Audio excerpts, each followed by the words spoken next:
Hey everyone, it's G here in Cali. Woohoo!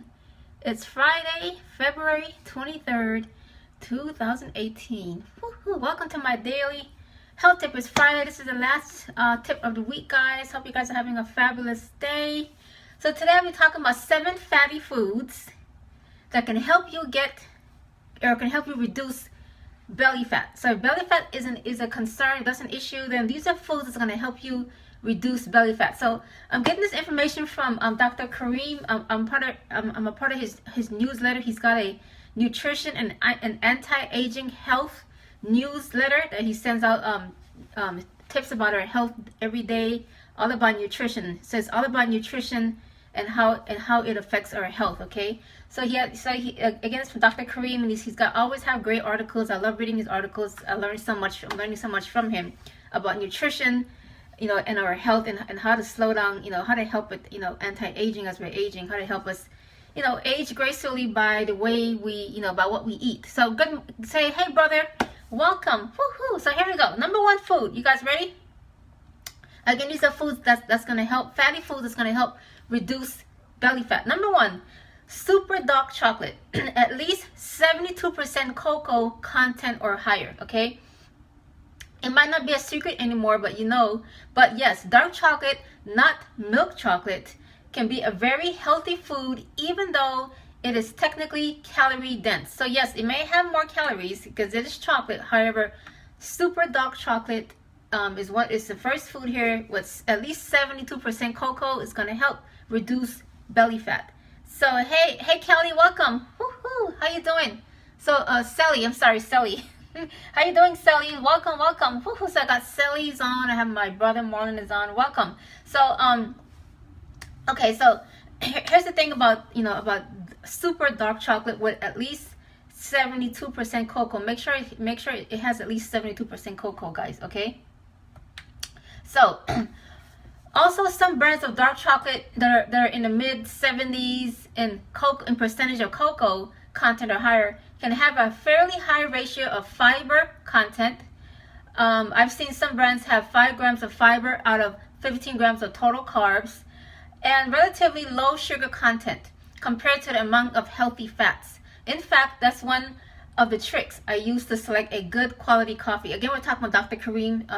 As I stated earlier, he's giving us some 7 superfoods that's going to help, fatty foods that's going to help reduce belly fat, okay? So the importance of that fact is that it means many dark chocolate will not greatly affect your blood sugar and will have a fairly blunted blood sugar response compared to other sweets. So it's not going to spike your blood sugar, which is awesome. Okay, so if you love your chocolate, there you go. Your super dark chocolate with at least 70% cocoa is the number 1, foods here that you can have 1 or 2 little bars. But again, because it is, we're talking, it is part of, if you're watching your calories, still, although it's a great food to eat, we still don't want to overindulge, okay? So there you go. So you can reap the benefits of the antioxidants and fiber without all the calories by using organic, unsweetened cocoa powder in your smoothies or other recipes. So again, if you like, if you like your chocolate smoothies, you can use unsweetened cocoa powder. So we're talking about the number 1 food, okay, super dark chocolate. Okay, number 2 is coconut milk, coconut flour, and coconut oil. Coconut milk and oil are great sources of a super healthy type of saturated fat called medium chain triglycerides, MCT, including a compound called lauric acid, which is a powerful nutrient for your immune system and is lacking in most Western diets. Okay. In addition, MCTs are readily used for energy by the body and less likely to be stored as body fat compared to other types of fats. So again, coconut milk, coconut flour, and coconut oil.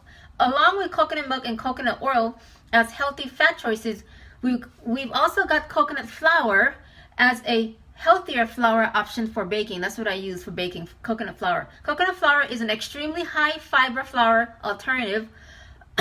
Almost all of the carbs in the flour are fiber and not starch. Coconut flour is also very high in protein compared to most flours and is also gluten free. Okay, Just be aware that if you're going to use coconut flour for baking, it absolutely needs to be mixed with other flours, as it sucks moisture like crazy, which is true. It makes your dough very hard, okay? So I've made delicious baked goods by mixing coconut flour with almond flour, another flour that I have, and quinoa flour in equal parts, and adding slightly more liquid ingredients than the recipe calls for. So if you're gonna use coconut flour to make your bread, you're gonna have to add additional flour, like I add tapioca flour, and you're gonna add some kind of liquid non-dairy milk, like almond milk or coconut milk, for instance. Okay, number 3 is grass-fed pasture-raised butter. Okay, yes, delicious, smooth, and rich butter, real butter, not deadly margarine. It's delicious, contains loads of healthy fats, and does not have to be avoided in order to get lean. Sorry. In fact, I eat a couple pats of grass-fed butter daily and maintain single-digit body fat most times of the year. So grass-fed butter, that's number 3, grass-fed butter. There's a lot of I just had a call coming in. Okay, you said with the grass-fed butter. Okay, I saw a TV show today that was talking about unhealthy foods, and one of the first things they showed was butter. It just shows that the majority of the population has zero idea that butter, grass-fed only, can actually be a healthy part of your diet. In fact, there's even ample evidence that real butter can even help you to lose belly fat for a couple of main reasons. One, grass-fed butter is known to have high levels of healthy fat called CLA, which has been shown to have anti-cancer properties and also has been shown to help burn abdominal fat and build lean muscle. Grass-fed butter also has an ideal balance of omega-3s to omega-6 fatty acids, unlike conventional grain-fed butter, which helps fight inflammation in your body and can help balance hormones. Okay, the healthy fats in grass-fed butter also contain MCTs, which also helps to boost your immune system and are readily burned by the body for energy. Okay, the healthy fats in grass-fed butter also helps to satisfy appetite and control blood sugar levels, both of which may help you stay lean. So if you're diabetic, you're concerned about your blood sugar, then if you love butter, the best alternative for your butter is to get the grass-fed butter. Grass-fed butter also contains the vitality important nutrient vitamin K2. Vitamin K2 works alongside vitamin D and calcium for proper calcium metabolism in your body, and is also involved in balancing hormones by making vitamin D more powerful. Vitamin K2 is generally only found in grass-fed animal products such as butter, cream, full-fat cheese, and organ meats. So it's hard to obtain from plant sources except for certain types of fermented foods. It's one of the most popular vitamins for overall health that many people lack, and it's found in that beautiful grass-fed butter that we all love. Okay, so if you have a hard time finding grass-fed butter in a grocery store, Kerrygold, Kerry Gold, Kerrygold Irish butter is one of my favorites, and the cows are 100% grass-fed on lush green pastures in Ireland. So Kerrygold Irish butter, that's one choice you can get. It's one of the richest butter in color that I've seen, which indicates high levels of carotenoids. Okay, Organic Valley also has some excellent grass-fed butter that's rich as nutrients as well. So if you're looking for grass-fed butter, what he recommends here is Kerrygold Irish butter or Organic Valley. So in a butter aisle, maybe you have to go to a Whole Foods or organic specialty grocery store to find grass-fed butter. Okay, whole eggs, including the yolk. So whole eggs. Number 4 is whole eggs, including yolks. Most people know that eggs are one of the highest quality source of protein. However, most people don't know that the egg yolks are the healthiest part of the egg. That's where almost all the vitamins, minerals, and antioxidants such as lutein are found in the eggs. And a lot of people are afraid of the egg yolks because their cholesterol. But I mean, guys, you have to be eating like a whole dozen eggs every single day, and who's doing that, right? So if you're gonna eat egg, get the yolks also, because the yolks is what contains all of the nutrients for that egg. Okay, so whole eggs, including the yolk. That's number 4. Number 5. grass-fed beef or bison, okay? I know most people think that red meat is unhealthy, but that's because they do not understand how the health of the animals affect how the meat, how it affects how healthy the meat is. Keep this in mind. An unhealthy animal provides unhealthy meat, but a healthy animal provides healthy meat. So you want the grass-fed meats out there, and you can find them. Make sure it says grass-fed meat. Again, it's how the animals are fed is what's important here. Typically, beef or bison that you see at the grocery store is raised on grains, mostly corn, and to some extent soybeans. Soy and corn are not the natural diet of a cattle or bison, and therefore changes the chemical balance of fats and other nutrients in the beef or bison. Grass-fed beef and bison is typically way too high in omega-6 fats and way too low in omega-3 fats. In addition, the practice of feeding cattle corn and soy as the main portion of the diet upsets their digestive system and makes them sick. And it also increases the amount of dangerous E. coli in the meat.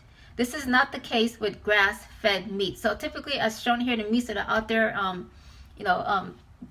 that's out in the grocery store, they feed the cattle corn, right, and soy, which it is, like I stated here, it upsets their digestive system, and that can also lead to higher chances of E. coli, okay, in the meat. So on the other hand, grass-fed beef from cattle and buffalo or bison that are raised on the type of natural foods that they were meant to eat in nature, grass and other forage, have much higher levels of healthy omega-3 fats and lower levels of inflammatory omega-3 fats that most people already eat too much of, okay? So grass-fed meats are also typically contain up to 3 times the vitamin E as in grass-fed as in grain-fed meats, okay? So we have the grain-fed meats, we have the grass-fed meats. Specifically you want the grass-fed meats, not grain-fed meats, okay?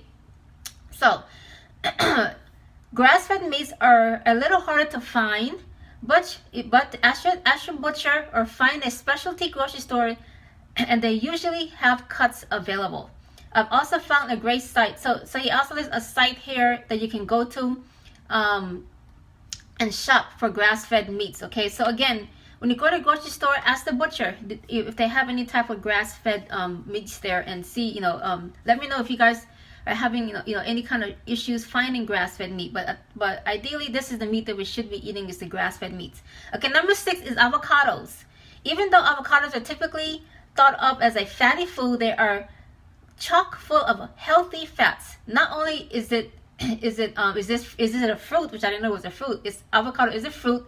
Surprisingly, avocados are actually a fruit, super high in monounsaturated fats, but also chock full of vitamins, minerals, micronutrients, and antioxidants. Okay, so if you're not eating avocados, you should start eating avocados. I have avocados every day for breakfast. I use it as a spread on whatever I eat, my eggs, etc. So and avocados are available all year round. So start adding avocados to your diet. If you struggle with belly fat, again, these are foods that's going to help. These are super, that's considered super fatty foods that's going to help reduce belly fat. Okay, so number 7 is walnuts, almonds, pistachios, pecans, Brazil nuts, and macadamians. Okay, yes, this is yet another fatty food that can actually help you burn belly fat. Although nuts are generally between 75 to 90% fat in terms of a ratio of fat calories to total calories, this is another type of food that is all healthy fats, along with the high levels of micronutrients such as vitamins, minerals, and antioxidants. Nuts are also a good source of fiber and protein, which of course helps to control blood sugar and can aid in fat loss. So if you start eating more nuts daily, so instead of snacking on potato chips and cookies, have you some little Ziploc bag of your nuts. If you can eat nuts, if you're not allergic to them, and use those and eat those for snacks instead of the other junk snacks out there that's not good for us, that spikes our blood sugar and all the other issues that occur.